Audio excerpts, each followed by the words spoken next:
Assalamualaikum warahmatullahi wabarakatuh. Perkenalkan, nama saya Fitra Sandi dari kelas 2 ayat 3 Kota Sana. Dengan NIM 21112062.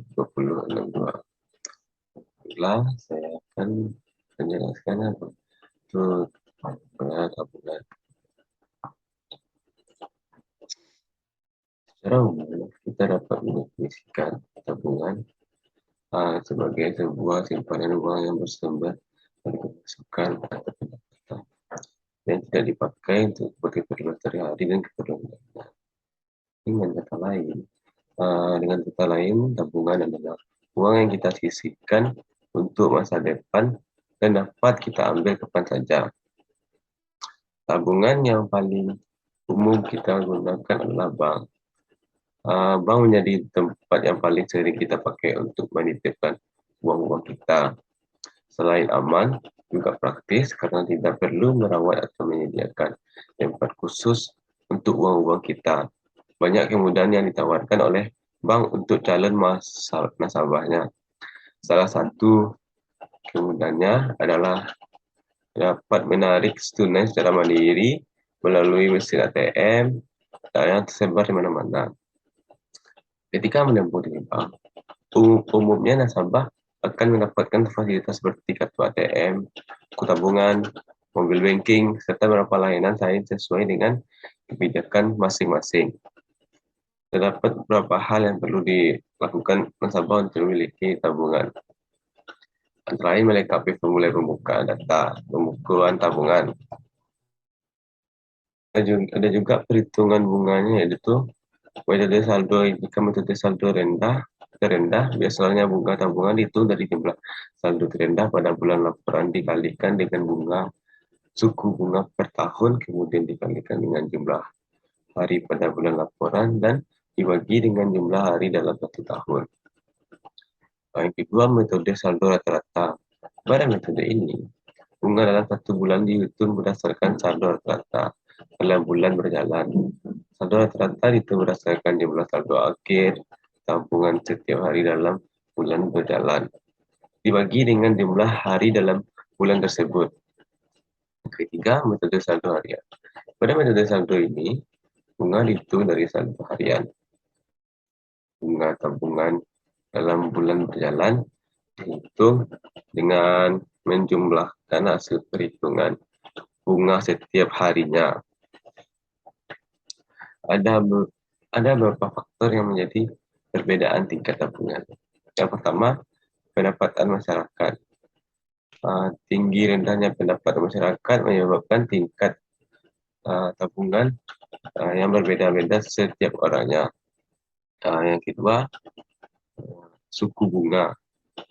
Banyak masyarakat yang memperhatikan suku bunga bank ini untuk memutuskan menabung atau tidak. Karena ada masyarakat yang tidak suka dengan adanya suku bunga bank. Yang ketiga, tingkat kepercayaan. Tingkat kepercayaan masyarakat terhadap bank juga mempengaruhi tingkat tabungan. Selanjutnya, keuntungan dan kerugian memiliki tabungan. Yang pertama, memiliki uang simpanan yang bisa dipakai kapan saja. Yang kedua, dapat dipakai di kemudian hari ketika butuh uang. Yang ketiga, membiasakan diri hidup tidak boros. Yang terakhir, investasi pada kasus tertentu contohnya. Tabungan kurang cocok digunakan untuk mengembangkan dana alias mendapatkan keuntungan. Suku bunga pada kebanyakan produk yang satu ini hanya berkisar di angka 1 hingga 2% saja. Tentu tidak mampu mengalahkan presentasi inflasi setiap tahun.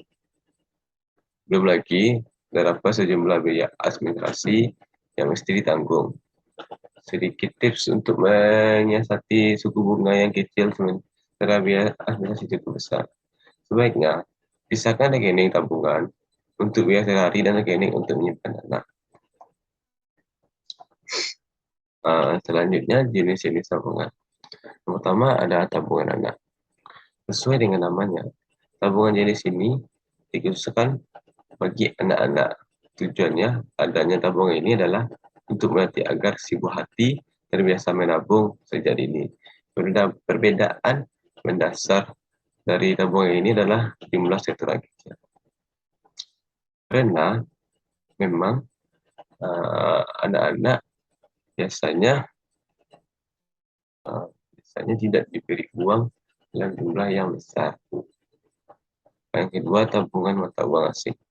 Tabungan mata uang asing disebut juga dengan falas valuta asing.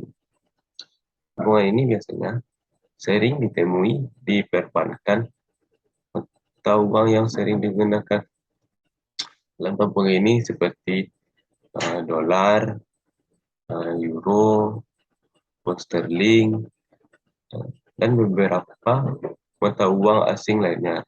Namun, untukmu yang hanya memiliki rupiah dan tetap dapat melakukan investasi dengan menukarkan rupiah dan dikonversikan ke dalam mata uang asing, untuk setoran awal dan tabungan ini cukup beragam. Hanya saja tabungan ini dapat memberikan keuntungan lebih besar karena nilai konversi mata uang asing lebih tinggi dibandingkan rupiah.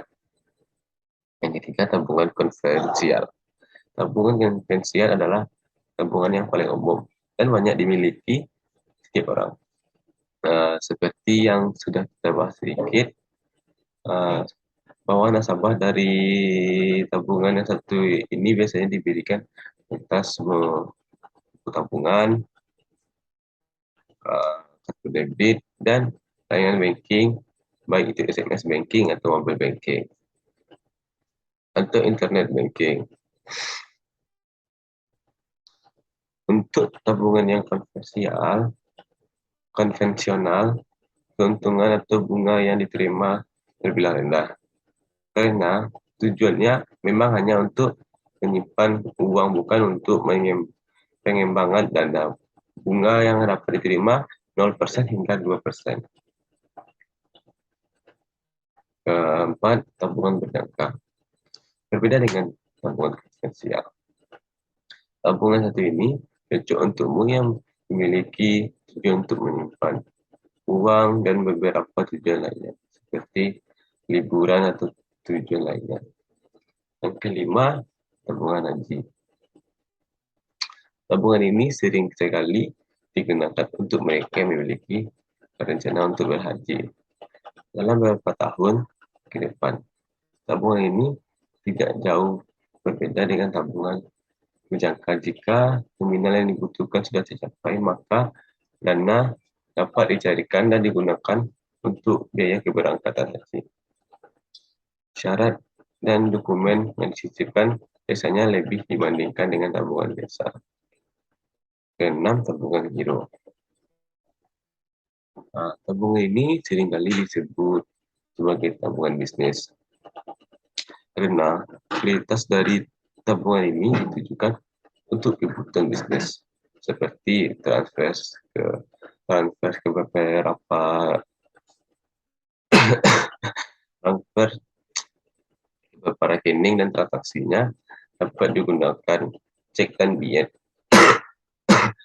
Untuk membuka rekening giro ini dapat dilakukan untuk perorangan ataupun badan usaha, dan minimum setoran awalnya mulai dari 2 hingga 3 jutaan.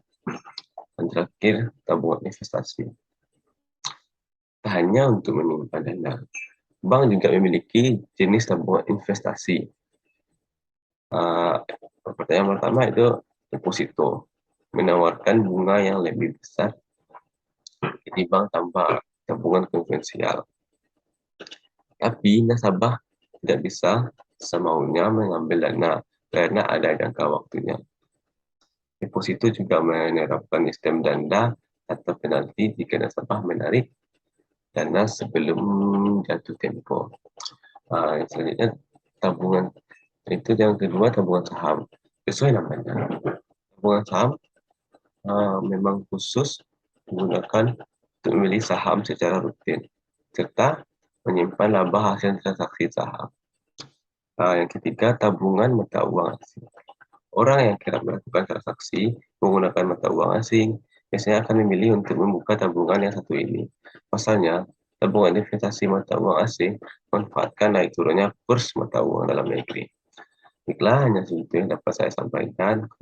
Kurang lebihnya mohon dimaafkan. Assalamualaikum warahmatullahi wabarakatuh.